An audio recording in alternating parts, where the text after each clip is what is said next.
Commander Allison Wright stood at the viewing deck of the United Earth Navy vessel Intrepid, her eyes fixed on the gleaming silver structure that floated in space before them. The Galactic Council headquarters on Centauri Prime was a massive building that seemed to be made of liquid metal, constantly shifting and moving while somehow remaining solid. "It's beautiful," said Samantha Reed, the ship's xenolinguist. She pressed her hand against the glass, her eyes wide with wonder. "Beauty can hide danger," Jack Monroe replied. As the ship's intelligence officer, suspicion came naturally to him.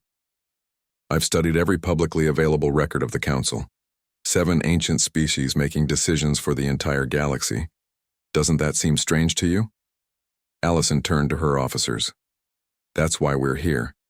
Humanity has been invited to join the galactic community. Our job is to determine if we should." The Intrepid docked at the station's main port. Allison straightened her uniform and checked that her crew was ready. This was humanity's first official, diplomatic mission to the Council, and she felt the weight of Earth on her shoulders. The airlock doors slid open with a soft hiss.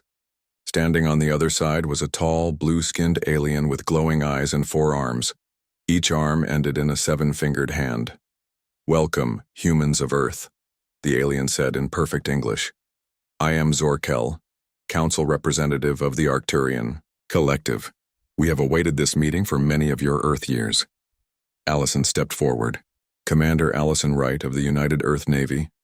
We bring greetings from Earth and look forward to learning about the Galactic Council." Zorkel's mouth formed what might have been a smile. "Please follow me. The Council is eager to meet you." As they walked through the station's corridors, Allison noticed other alien species. Some looked almost human, while others were so different that she could barely tell which part was their face. Yet despite their physical differences, there was something similar about all of them. Their movements, perhaps, or the way they spoke to each other. "How many species are part of the Council?" Samantha asked, recording everything on her data pad. "There are 7 founding species who govern the Council," Zorkel replied. "But we oversee more than 4,000 member civilizations across this sector of the galaxy alone." Jack raised an eyebrow at this number but remained silent. The group entered a vast circular chamber. In the center stood a round table with 7 seats, occupied by beings of different shapes and sizes. Around this inner circle were hundreds of other aliens in observer positions. "The High Council will speak with you now," said Zorkel, gesturing Allison forward. One of the Council members, a being that appeared to be made of shifting crystals, spoke. "Commander Wright, we welcome humanity to the galactic community. For too long your species has been isolated on your world. Now you may join us in prosperity and protection." The meeting lasted for hours. The Council asked questions about Earth, human biology, culture, and technology. They seemed particularly interested in how humans made decisions and resolved conflicts. "Your species is fascinating," said another Council member, a creature that resembled a large octopus floating in a clear container. "So young, yet so advanced, in such a short time." "We offer humanity membership as a protected species," said a third Council member, who looked like a tall, thin humanoid with gray skin. "We will share technology, knowledge, and resources. In return, you will follow Council directives for galactic peace." Allison chose her words carefully. "We are honored by your offer. However, humanity values its independence. What exactly would these directives involve?" The Council members glanced at each other. "Nothing that would interfere with your natural development," said the crystal being. "Simply guidelines to ensure all species work together harmoniously." After the meeting, Zorkel showed the humans to their quarters in the diplomatic wing. The rooms were comfortable, but Allison noticed there were no windows, and the doors had complex locks. "Rest well," said Zorkel. "Tomorrow we begin cultural exchange programs." Later that evening, the human crew gathered in Allison's room. "Did anyone else notice something odd about the various species here?" Samantha asked. Jack nodded. "They all move and speak in similar patterns despite having completely different biologies. It's as if they're reading from the same script."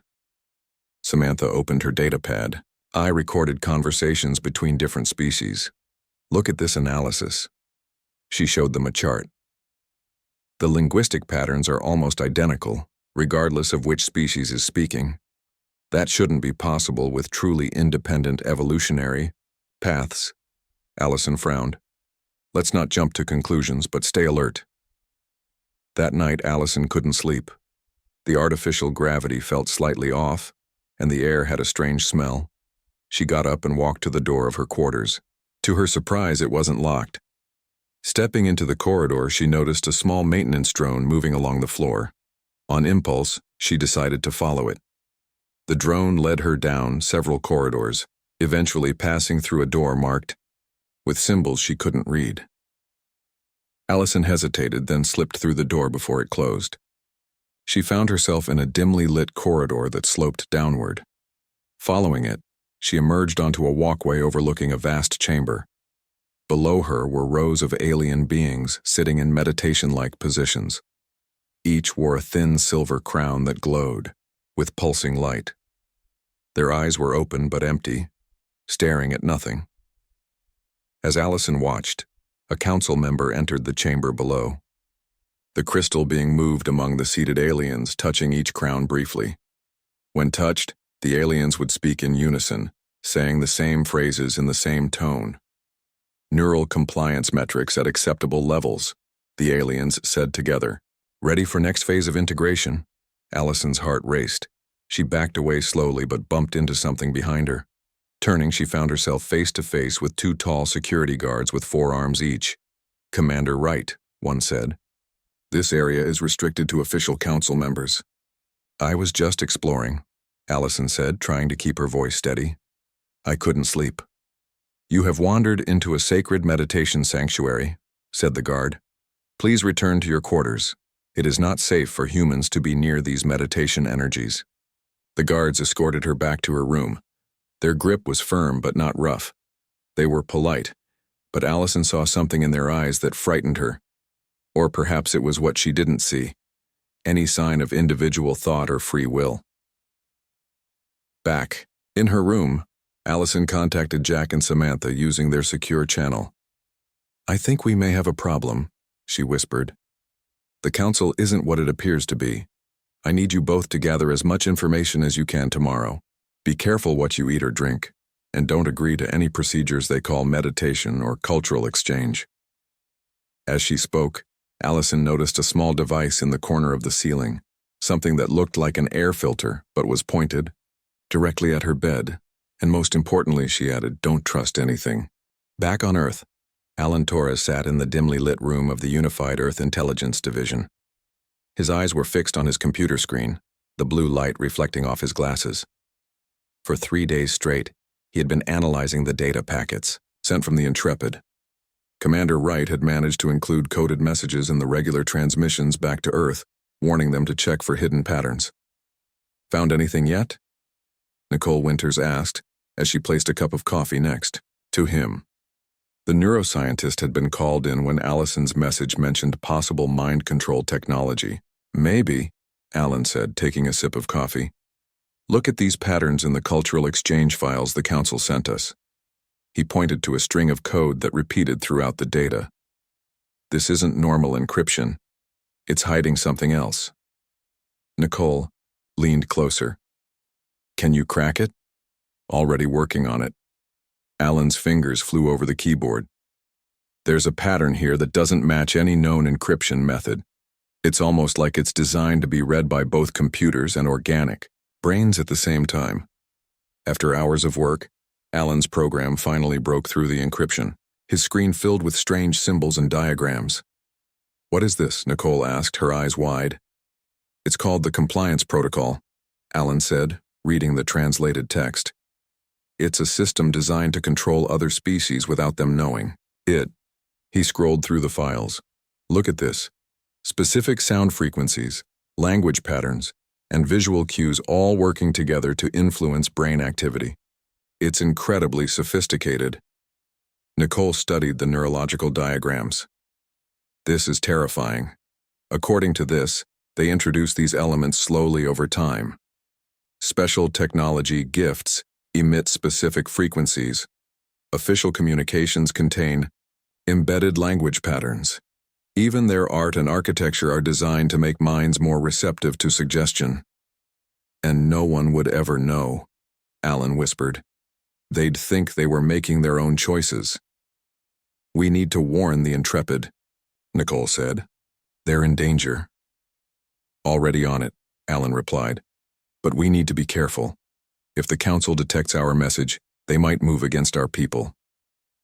Aboard the Intrepid, Samantha Reed had made friends with a vegan diplomat named Zill. The small, green-skinned alien had been friendly since their arrival, seemingly more curious about humans than the other aliens. Your species interests me, Zill said as they walked through the station's garden area. You ask so many questions. Don't all species ask questions? Samantha asked. Zill's expression changed slightly. Not as many as they should. May I show you? Something? But you must promise to tell no one. Samantha nodded, curious. Zill led her to a small room filled with glowing data panels. These are historical archives. My position gives me access. I thought you might find them interesting. Samantha spent hours searching through the records. She discovered that over the past 10,000 years, dozens of civilizations had joined the Council. Early records showed rich diversity in their cultures, arts, and political systems. But over time, each species became increasingly similar in behavior and thought patterns. Most alarming was what she couldn't find. When she searched for information about species that had declined Council membership, she found nothing but blank entries. It was as if these civilizations had been erased from history. Meanwhile, Jack Monroe was putting his covert operations training to good use. Using tiny devices he had smuggled aboard, he placed surveillance bugs in areas of the Council, headquarters that weren't off limits to diplomats. That evening, he reviewed the footage in his quarters. Most of it showed normal diplomatic activities, but one recording made his blood run cold. In a small chamber, he watched representatives from a recently joined species willingly kneel before Council members. Each alien had a small device placed at the base of their skull. After the procedure, their eyes changed, becoming slightly vacant as they spoke words of thanks to the Council. Jack encrypted the footage and added it to the Intrepid's next data burst to Earth. He included notes about the increased security around the human delegation and the subtle pressure they were facing to accept Council gifts. The next morning, Commander Wright gathered her senior officers.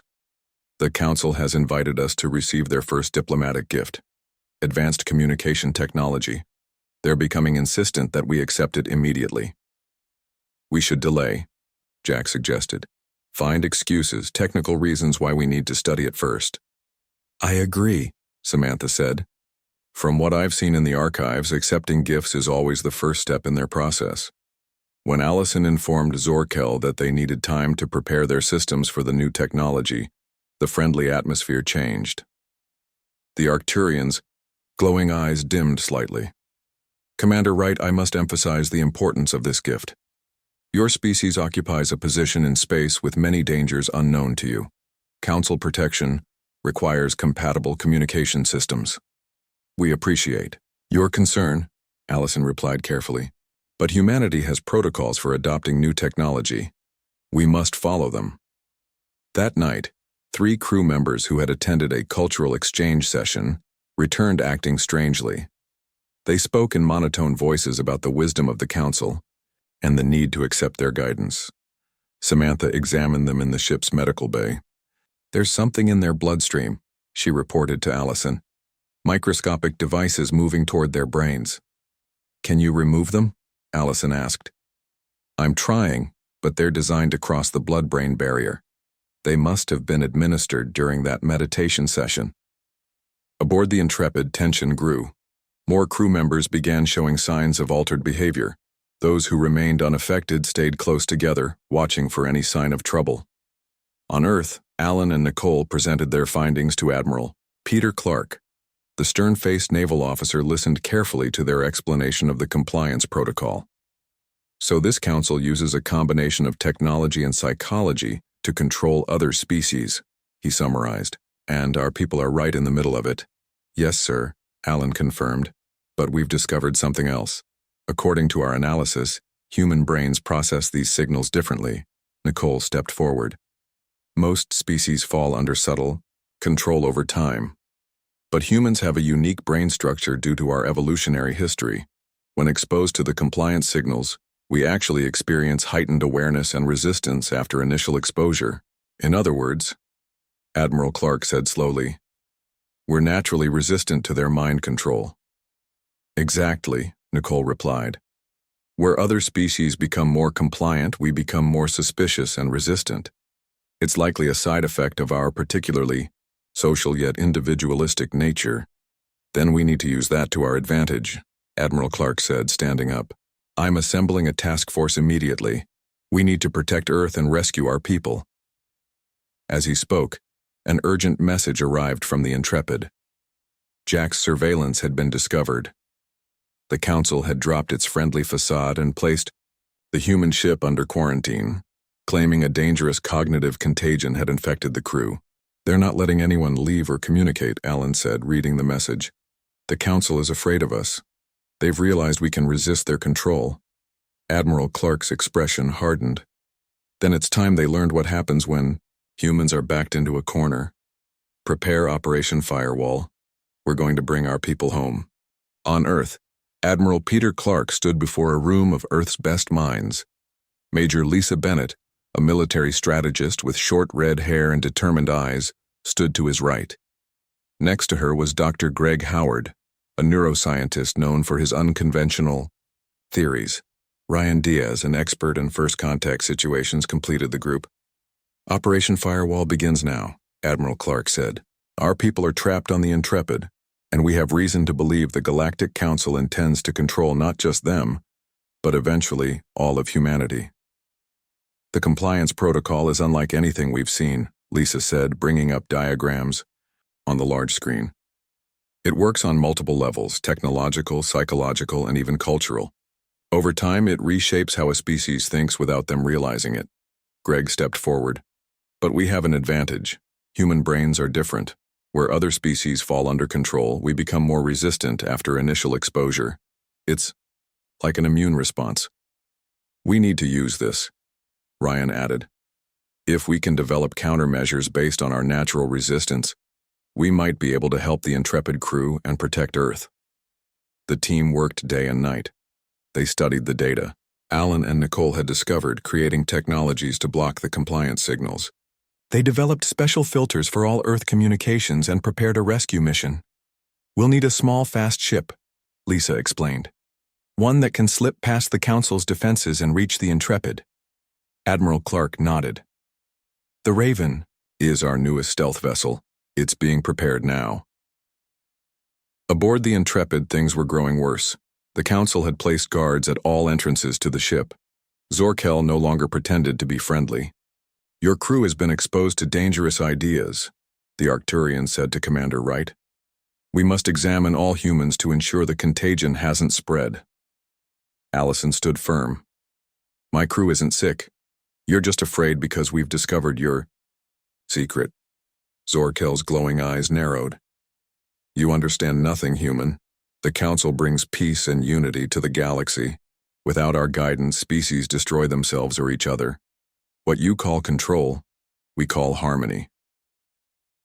In the medical bay, Samantha worked frantically to help the affected crew members. The tiny machines in their blood had reached their brains, attaching to specific areas related to decision-making and emotions. I found something interesting, she told Jack when he visited. Look at Ensign Foster. Yesterday he was fully under their influence, talking about the wisdom of the Council. Today he's fighting it. Jack looked at the young man who was blinking rapidly, his hands shaking. What happened? I think it's what the Earth team discovered.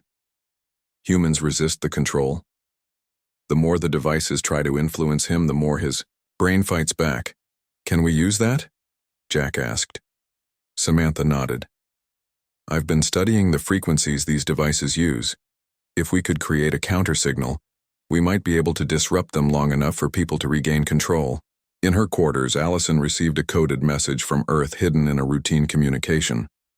It explained the compliance protocol and humanity's natural resistance.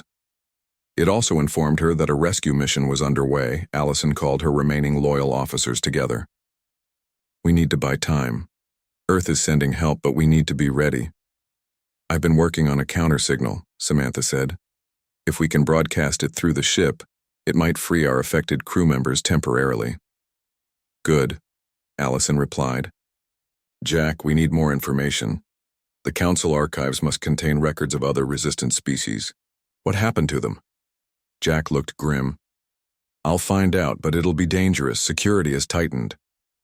Be careful, Allison warned. We can't afford to lose anyone else. That night, Jack used his training to slip past the guards.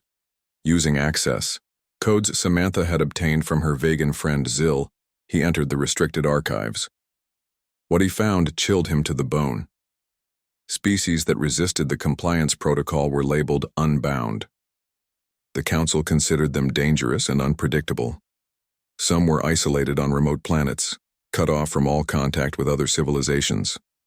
Others had been eliminated through what the records called guided extinction events, engineered, disasters that appeared natural. Jack downloaded as much information as he could before returning to the ship. When he showed his findings to Allison and Samantha, their faces paled. They've been doing this for thousands of years, Samantha whispered. Any species that can't be controlled is eliminated. Not this time, Allison said firmly. Humanity won't fall that easily. The next day, the Council demanded that all humans submit to a simple medical examination. Allison knew this was their attempt to implant the control devices directly. Please prepare your crew, Zorkel said. The procedure is painless and quick. We need time to explain this to my people, Allison replied, stalling for time. Human culture values informed consent for all medical procedures. Zorkel's patience was clearly wearing thin. Commander Wright, this is not a request. The Council has determined that humans require guidance. For your own safety and the safety of the galaxy, you will comply. As soon as the Arcturian left, Allison put their plan into action. Samantha activated her counter signal, broadcasting it throughout the ship. The affected crew members began to shake, their eyes clearing as they broke free from the Council's influence. What happened? One confused engineer asked. I remember thinking the Council was wonderful, but it wasn't me thinking it. There's no time to explain everything, Allison told them. We need to prepare for escape. On Earth, the Raven prepared for launch. Major Lisa Bennett would lead the rescue team, along with Dr. Greg Howard and a small group of Special Forces soldiers. They carried equipment designed to block the compliance signals and weapons that could disable but not kill. Remember, Admiral Clark told them, this is a rescue mission, not a war. Get our people out without starting a galactic conflict if possible. Lisa nodded. Yes, sir. But if the Council threatens our people, then you do what's necessary, the Admiral finished. Humanity won't surrender its freedom to anyone, no matter how ancient or powerful they claim to be. As the Raven launched, speeding toward Centauri Prime, Alan and Nicole continued their work. They had discovered that the compliance protocol had weaknesses, patterns that could be disrupted and blocked. If we can spread this information to other species, Nicole said, we might be able to free them too. Alan looked thoughtful. The Council maintains control by keeping species isolated from each other, letting them think they're the only ones being guided. What if we broke that isolation? Admiral Clark smiled for the first time in days. You mean turn their own system against them? Exactly, Alan replied. The greatest threat to mind control is free communication. If we can get this information to other species, especially the ones they've labeled as unbound, we might just change the balance of power in the galaxy, the Admiral finished. As the Raven raced through space toward the Intrepid, a new plan began to form, one that might not just save humanity, but free countless other species from the Council's secret control. The Raven moved silently through space, its advanced stealth systems hiding it from Council sensors. Inside, Major Lisa Bennett checked her gear one final time. Her team of 6 Special Forces soldiers did the same, their faces serious but determined. We'll reach the Centauri system in 30 minutes, the pilot announced. No sign of detection yet. Dr. Greg Howard adjusted the settings on a small device. These counter-signal generators should protect us from the compliance frequencies. Everyone wear them at all times. Lisa nodded. Remember the plan. We dock with the Intrepid, get our people, and leave. No heroics. Meanwhile, aboard the Intrepid, Commander Allison Wright faced a difficult situation. Council guards were preparing to board the ship to force the crew to submit to their examination. They'll be here in 20 minutes, Jack reported after checking the security feeds. At least 30 guards heavily armed. Allison looked at her officers. Samantha, is the counter-signal working? Yes, but it's temporary, Samantha replied. The affected crew members are clear-headed now, but the devices will adapt eventually. Then we need to move quickly, Allison decided. Jack, secure the engine room. We might need to make a fast exit. Samantha, download everything you've learned about the compliance protocol. It's vital that Earth gets that information. As her officers hurried to their tasks, Allison addressed the crew. The Council has been lying to us. They don't want allies, they want obedient servants, but we won't surrender our freedom. When they board, offer no violence unless absolutely necessary.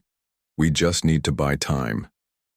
On Earth, Alan Torres and Nicole Winters had made an important discovery. They had found a way to send a message that could reach many worlds at once. The Council uses a network of communication relays, Alan explained to Admiral Clark. If we can hack into the main hub, we could broadcast the truth to every member world simultaneously. Can you do it remotely? The Admiral asked. Nicole shook her head. No, we'd need direct access to a Council communication hub. The Intrepid team would have to do it, Alan added, if they can reach the main communication center on Centauri Prime. Admiral Clark frowned. That's a lot to ask of them. But I'll include it in the next coded message. He turned to an aide. Add this to the transmission to the Raven. Major Bennett needs to know as well. Back on the Intrepid, the Council guards had arrived. Zorkel led them, his once friendly demeanor completely gone. This is your final warning, Commander, the Arcturian said. Submit your crew to examination or face the consequences. Allison stood firm. We refuse any procedure without knowing exactly what it entails. That's our right as an independent species. Zorkel sighed. Then you leave us no choice. He signaled the guards. Secure the humans.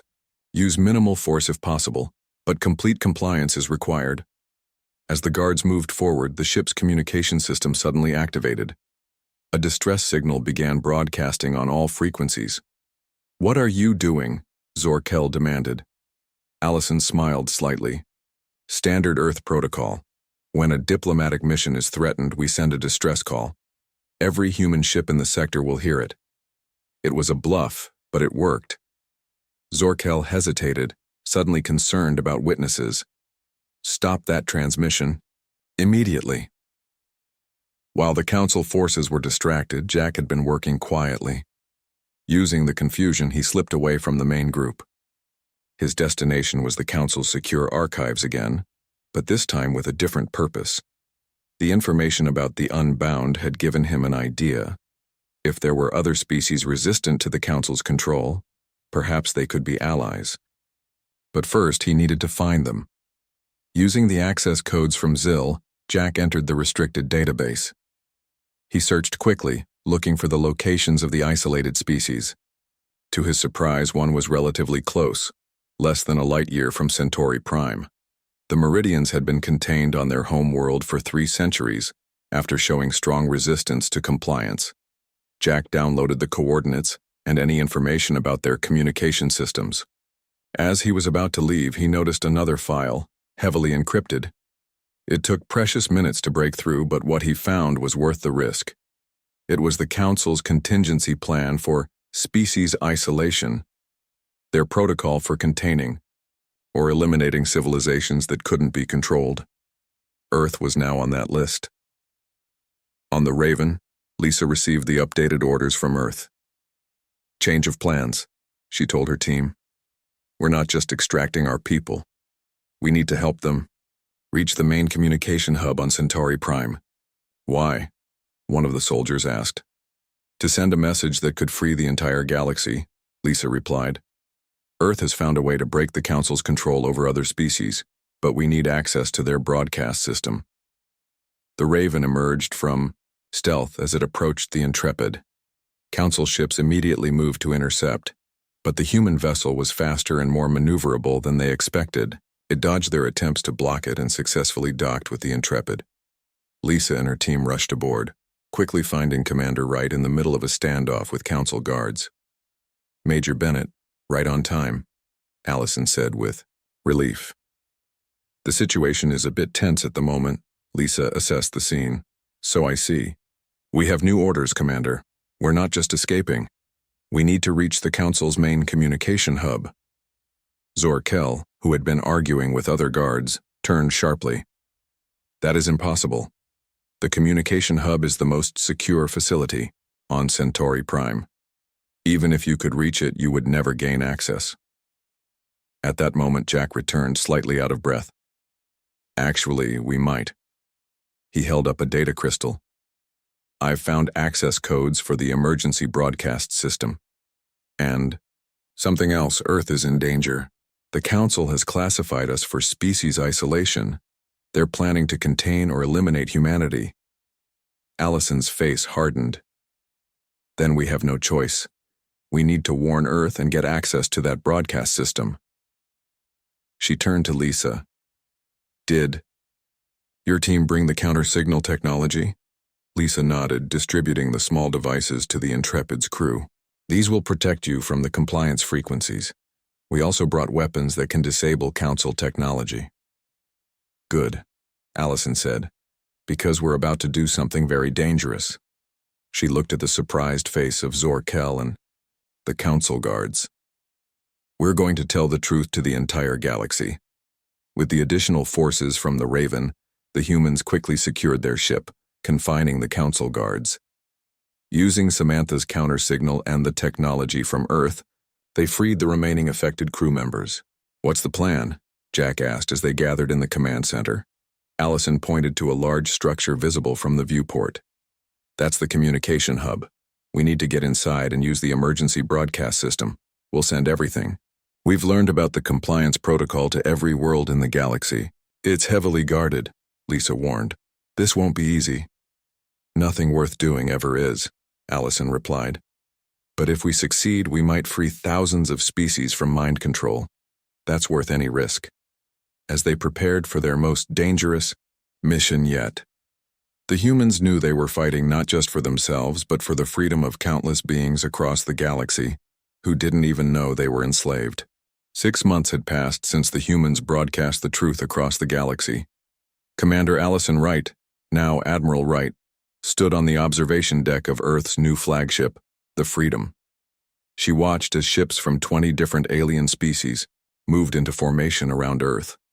They weren't invaders, they were allies, members of the newly formed Galactic Confederation. Allison still remembered that day on Centauri Prime. Their mission to reach the communication hub had seemed impossible.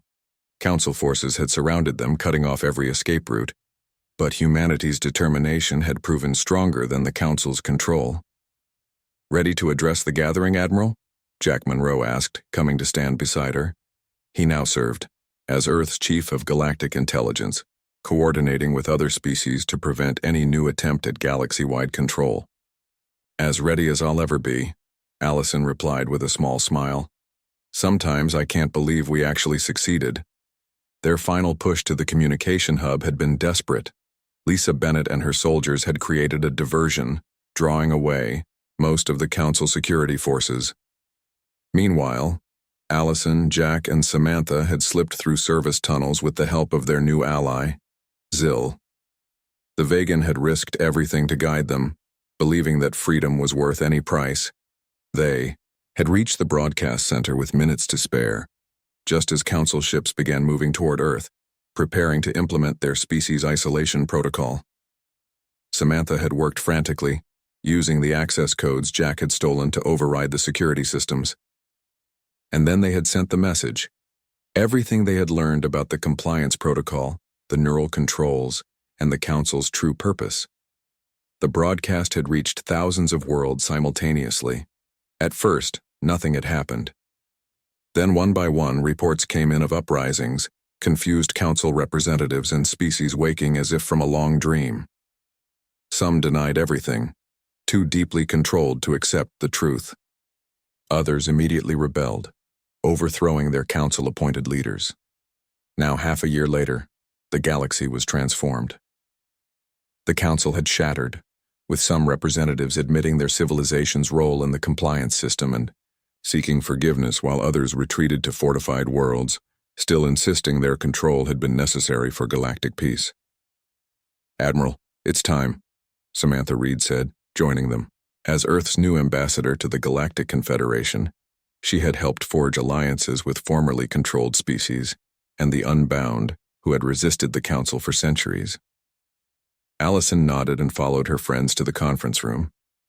Representatives from all 20 allied species waited there, a colorful gathering of different shapes, sizes, and biological types. Yet now, instead of the eerie similarity that the Council had imposed, each species proudly displayed their unique cultures and thought patterns. "Welcome, friends," Allison began. "6 months ago, most of us didn't know the others existed or were told lies about each other. Today we meet as equals, united by our belief in freedom and self-determination." The alien representatives responded with their various forms of agreement. Some spoke, others flashed colors or released scents that expressed positive emotions. "The work ahead is challenging," Allison continued. "Many species still have neural compliance technology embedded in their populations. Dr. Samantha Reed will now explain our progress in safely removing these devices." Samantha stepped forward. "We've developed procedures that can remove the neural interfaces without causing psychological damage. It's delicate work because many individuals have known nothing else for generations, but already millions across the galaxy have been freed." On Earth, progress continued as well. Alan Torres and Nicole Winters had developed an early warning system that could detect any attempts at psychological or technological manipulation. They discovered that humans weren't unique. Many species had the potential to resist control, but the Council had systematically bred it out of them over generations. Lisa, Bennett now trained a multi-species security force designed to prevent any group from establishing new control systems. The force included humans, Meridians, vegans, and other formerly isolated species who shared a natural resistance to mental manipulation. "Our greatest challenge," Allison told the gathered representatives, "is healing the divisions between those who embraced the Council and those who fought against it. On many worlds, civil conflicts continue. We must remember that many who served the Council were themselves victims of control." The meeting continued for hours as they discussed new treaties, shared technology, and plans to reach out to still isolated species. As it concluded, Allison received an urgent message from Earth. "Admiral, we've detected unusual activity from the former Council core worlds," the message read. "They may be planning something." Jack read the message over her shoulder. "They won't give up easily. Thousands of years of control isn't abandoned overnight." "No," Allison agreed. "But neither is the desire for freedom. And now the galaxy knows the truth." 3 days later, a historic gathering took place on neutral ground, an ancient space station that predated even the Council. Representatives from hundreds of species, many fully free of compliance technology for the first time in their civilization's memories, met as equals. Among them were former Council loyalists seeking forgiveness, liberated species discovering their authentic cultural identities, and human representatives who had inadvertently changed the course of galactic history. Admiral Allison Wright addressed the enormous assembly, her voice carrying to all corners of the vast chamber. "We come from different worlds, different biologies, and different histories," she said. "Some of us were controlled for millennia. Others fought that control for generations. Some only recently learned they were being manipulated. But today, we all share one thing, the right to determine our own futures." She paused, looking out at the gathered beings. "Humanity didn't set out to change the galaxy. We simply refused to surrender our freedom to think for ourselves. In doing so, we discovered we weren't alone. There were others, the unbound, the resistant, the questioning ones, all across the stars fighting the same battle. A Meridian representative, tall and silver-skinned, spoke next. For 3 centuries we were isolated on our world, told we were dangerous because we questioned the Council's guidance. We thought we were alone in our resistance. Now we know differently. Even a former council member addressed the gathering, a crystalline being who had renounced the old ways. What we did was wrong. We believed we were creating harmony, but instead we stole the most precious gift of all, the right of each being to choose their own path. As the gathering continued, new alliances formed, trade agreements were signed, and cultural exchanges began. For the first time in millennia, species interacted without the invisible hand of the Council guiding their thoughts and decisions. On the edge of the gathering, Allison stood with Jack and Samantha, watching the historic moment unfold. "Do you think it will last?" Samantha asked quietly. "Freedom is messy. Some might prefer the order the Council provided." "It won't be easy," Allison admitted. "But it will be real. Each species making its own choices, learning from its own mistakes." "That's worth fighting for," Jack nodded. "And if anyone tries to take that away again, they'll have to deal with all of us," Allison finished with a smile. "Not just humans, but every free species in the galaxy." As the gathering broke into smaller groups, Allison reflected that humanity's greatest contribution to the galaxy wasn't their technology or strength, but something far more fundamental: their stubborn belief in freedom of thought and the right of all sentient beings to determine their own destiny. The Galactic Council's secret plan to control alien species had failed, and in its place, something new and perhaps better had begun: a true community of worlds united not by control but by choice.